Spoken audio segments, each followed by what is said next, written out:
When I started here leading worship about almost 5 years ago.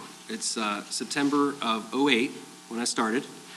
And I like to joke that when I came, it was a guitar, George, and a couple of holes in the stage over there with lots of wires coming up. And that was really kind of cool because if you pull, you had to really pull the wires to get, enough space so you could actually sing. But this church has just been amazing and just so awesome in so many ways.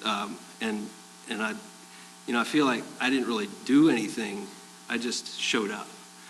And God did the rest, and he brought all these people and, this worship team, and it's just awesome. But so this has been an amazing experience for me. I was asked by someone at an experienced worship leader at a conference when I first started here.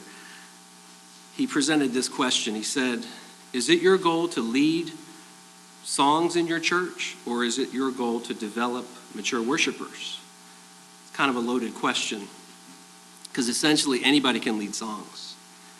But if your heart is to develop mature worshipers in your church, then you're in the right place. So that was, I think, the first couple months, and that's what we've adopted in our team as our goal, is to develop mature worshipers.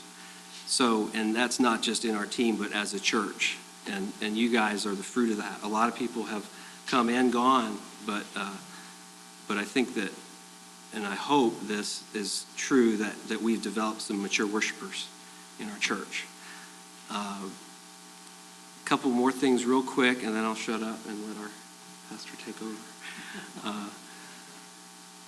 And a little later on, and this is sort of a sneak preview, we're going to sing a song called "Behold Our God." And I was going to wait to say that until then, but I'll just go ahead and say it now. There's a quote I came across by a theologian by the name of J.S. Whale. And he said, "A living church is a worshiping, singing church, not a school of people holding all the correct doctrines." Of course, he didn't mean that doctrine is not important, because it is. It really is very important. But in the end, doctrine is not enough. Doctrine and singing go together and serve the central and eternal goal of the church, which is to worship God. And that song that we're going to sing later, "Behold Our God," the words go something like this. And this is just a way we can gather everything together and focus it upward towards God. It says, "Behold our God seated on his throne. Come and let us adore him. Behold our King, nothing can compare. Come, let us adore him."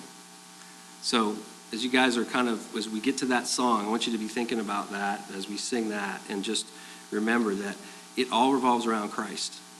Everything. It's all about him, and God said that when you look at Christ, you see the Father. So if we're focused on Christ, we will see the Lord, and that's where our focus should be.